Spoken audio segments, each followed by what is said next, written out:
Howdy, lieutenants and economists. The most volatile, evil, disgusting things on the planet, humans. If you have a video request, you can always go to assholeconsulting.com. Yeah, I am gonna charge you, kids. And that is the importance of not fucking up. You are such an asshole!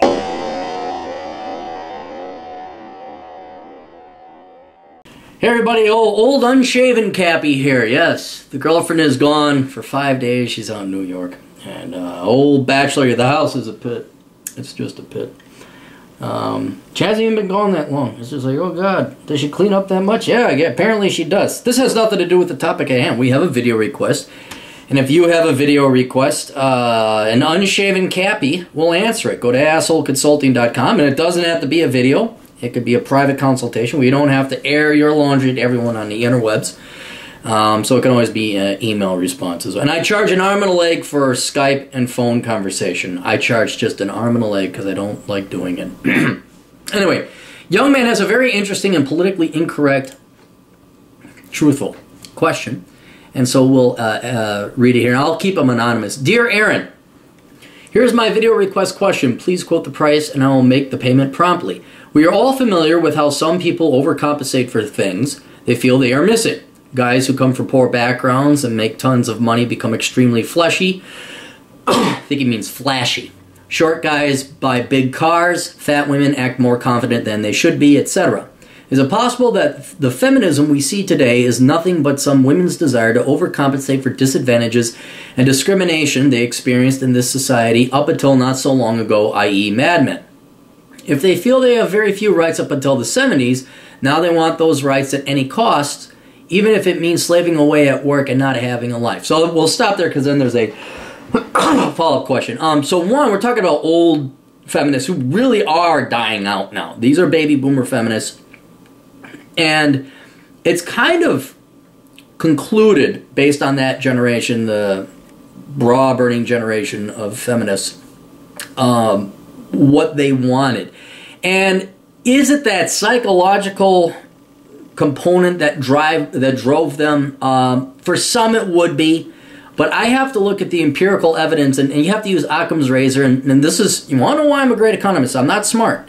I just have the balls to look at empirical data, anecdotal evidence, reality, and if the emperor has no clothes, I say the emperor has no clothes. I have the courage, if you want to call it. It's not even courage, it's just that my life, I have nothing left to lose. It's like, fuck it, I'll tell you what, you're a fat broad. Yeah, so it is not some courageous thing on my, it's just, what the fuck, yeah, I'll tell the emperor's got no clothes. So when I look at feminism, what you got to realize is, back then or today, perhaps not going so far back as the ones who just got suffrage, the ones who wanted the right to vote, but definitely the 70s feminists, my parents, not my parents personally, but my parents' generation, all the way up to today's millennial feminists, what is really driving it is it's Marxism. That's what it is. And I know this sounds conspiratorial. It's not. It just isn't. It's true.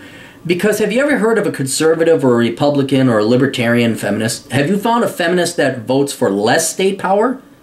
And what it is, it's just a play by Marxists, by leftists, by socialists to keep themselves in power. And I hate to sound so simplistic, but that's what it is. And you know that the left always plays identity politics. Race, gender, sex, religion. They want to take a group, convince them that they're victims, that they're oppressed or discriminated against, and they don't have it as good as the white males do. Oddly enough, no one brings up Asian males, even though they beat us, white males in a category. And that's what it is. And so that is really what I think feminism is. It's not a psychological, I'm going to get back at them, and da-da-da. All it is a bunch of Marxists trying to increase voting power for the Democrats, which in turn increases state power.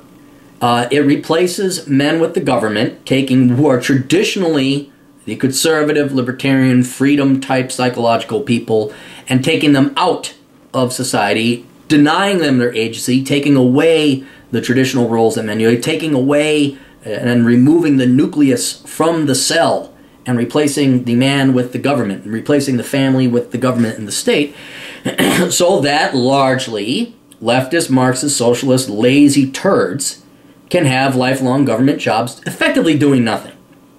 Social worker, elementary school teachers, all the you know, activists, the entire potpourri, the millions of worthless government, public sector, nonprofit employees that do, you know, daycare. That's another perfect one. You know, preschool, after-school programs, Head Start. It has nothing to do with the kids. It simply has to do with replacing the family with government. And the way the Marxists do that is by going through and taking out the husband and getting into the minds of young women.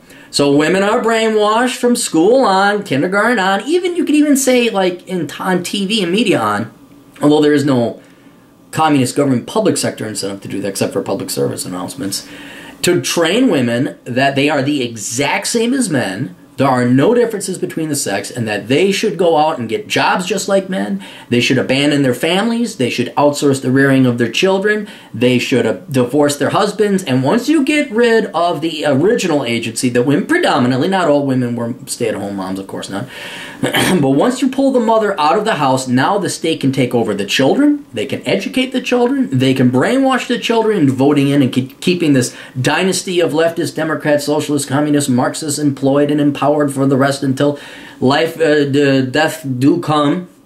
And then they also have women entering the workforce, either public or private sector, giving them that power-walking woman, leaning in and all this other bullshit.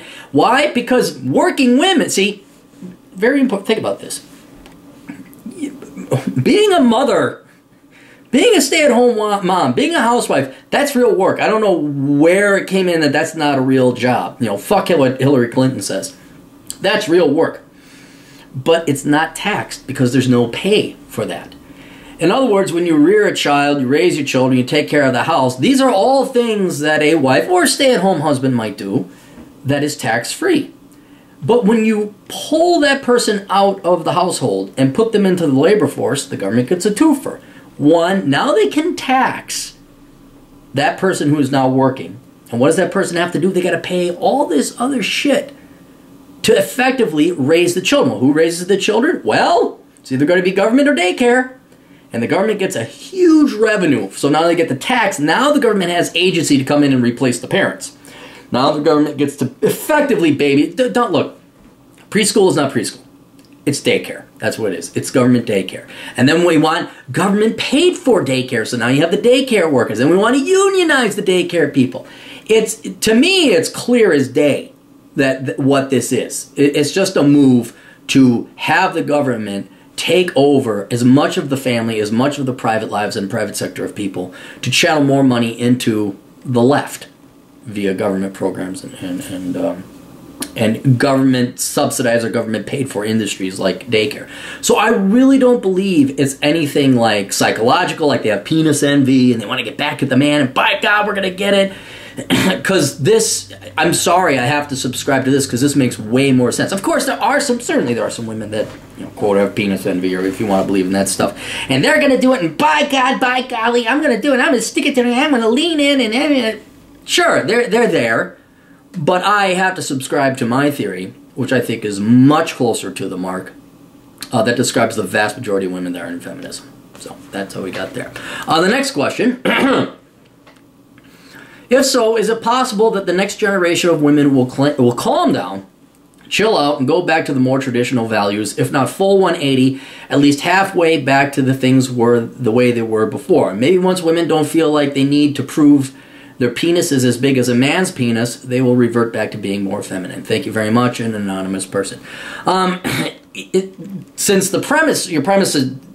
Since I said no to the first thing, like I don't believe that's happening, I'm going to say no to this. Do I think it's possible?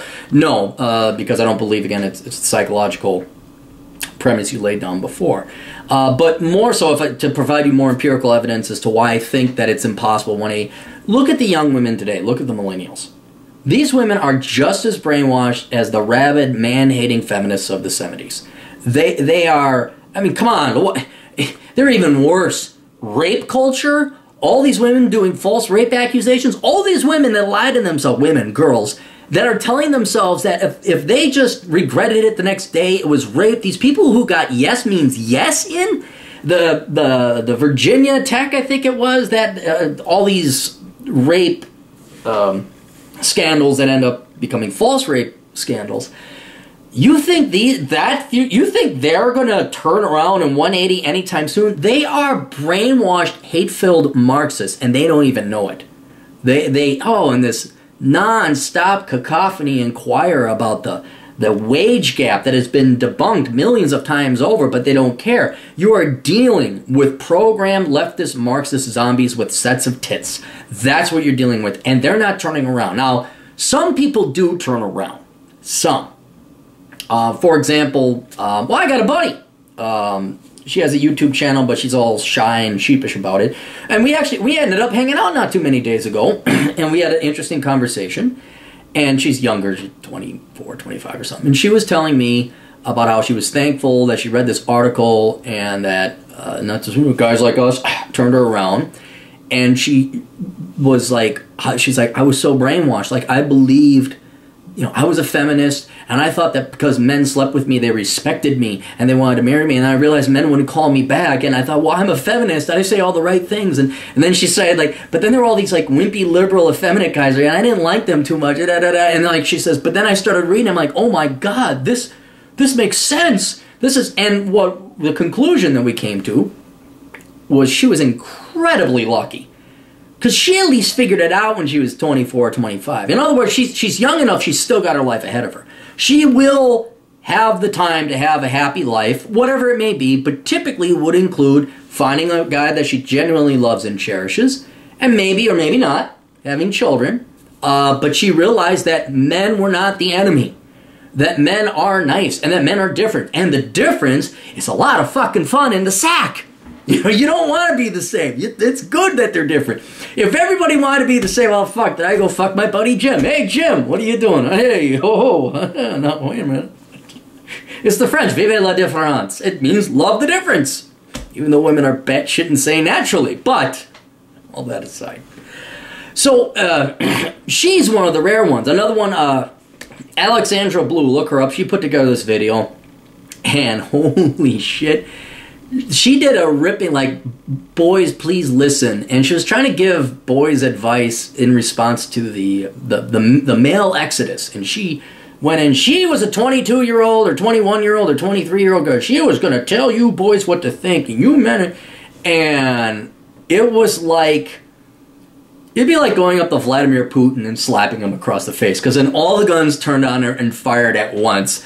And instead of the typical leftist, socialist, brainwashed, zombie with tits feminist, she was open-minded, and she actually heeded some of the advice. And now she's coming, if not has come through, start realizing, oh shit, everything I been told was a lie.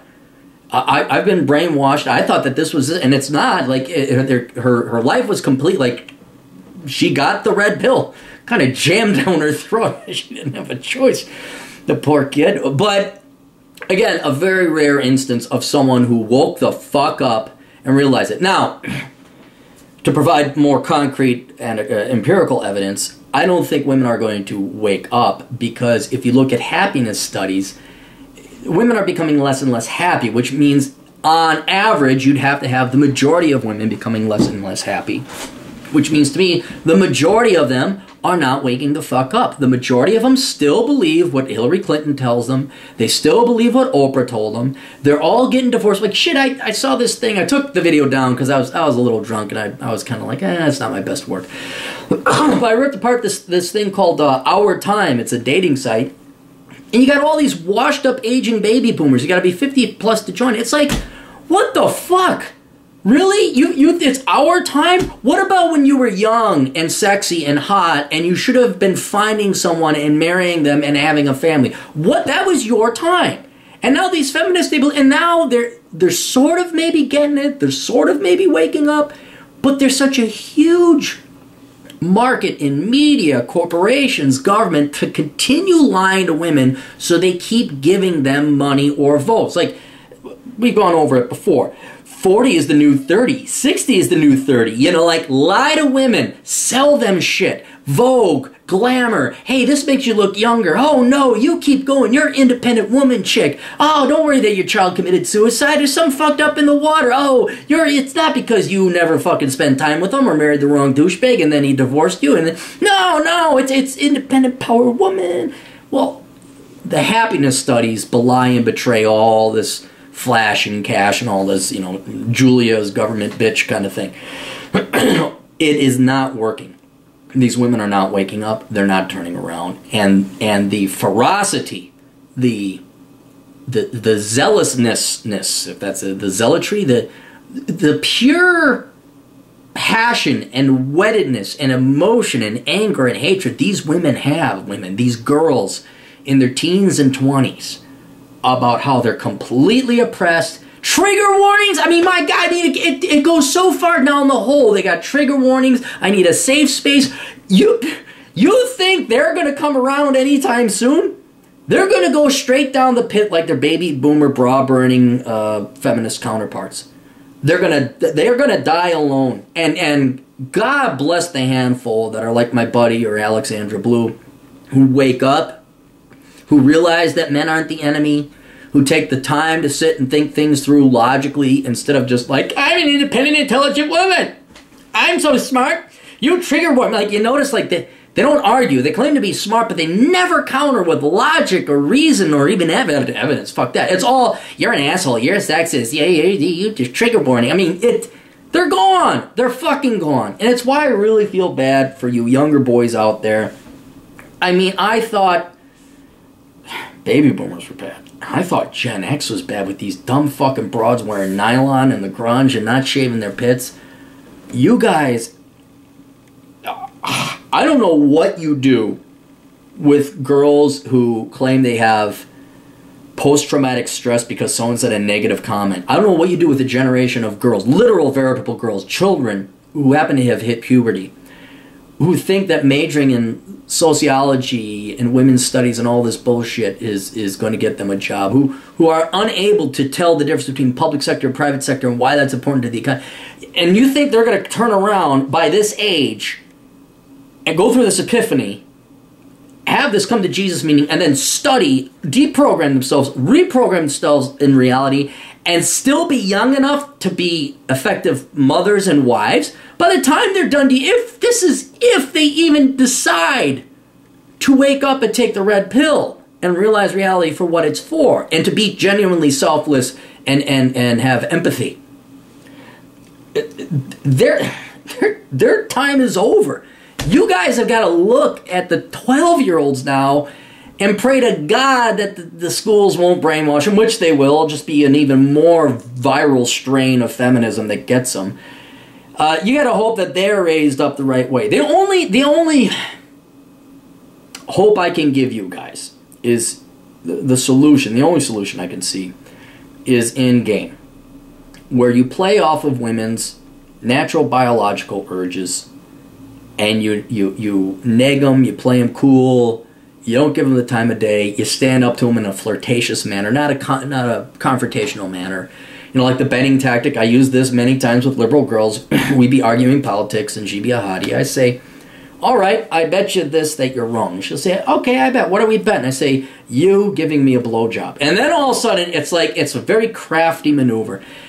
And then slowly you kind of show them the light and say, you know, they'll be dating, they'll fall in love, they'll have their emotions. I'm sorry, I'm not committing to a liberal. I'm not committing to a leftist. And now that they got some skin in the game and they're emotionally invested in you, then they might listen.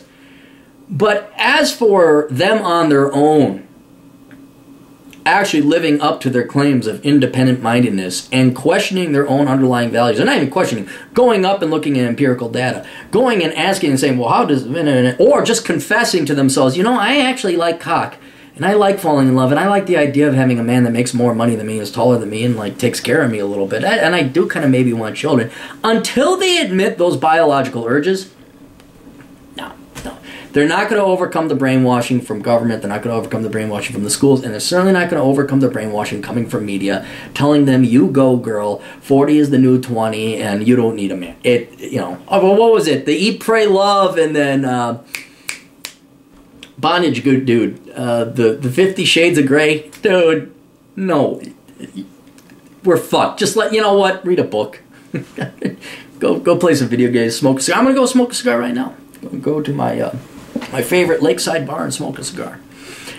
And just enjoy the decline, man. Just enjoy the decline.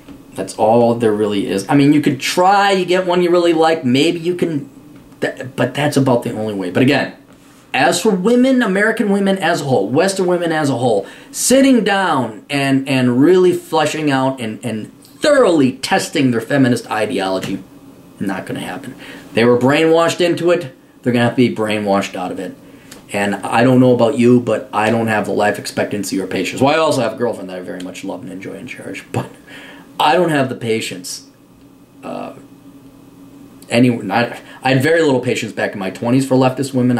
Once they said leftist, I'm like, you're a fuck, and maybe that's it. But now, yeah, I don't, go find that special girl, hope you find her, but they are not getting out of this on their own. And you know what? It ain't our responsibility, especially given the bravado and the arrogance about how they beat their I'm an independent woman. Give me a government job. I'm an independent woman. Where's my alimony? Fuck them. It's just appreciate the goddesses that come out of it. Appreciate the good girls that that really do love men and they love freedom and they don't believe the state should tell them what to do or how to raise their children, let alone raise their children, or even they may not have it. They just might like men. They just like husbands. God bless them. But for the majority of them out there, and sadly it's the increasing majority because the younger you get, the higher percentage it is, they're gone. They're just gone. And there's nothing you really can do to get them out of it. Anyway, best of luck. Hope that helped. Toodles.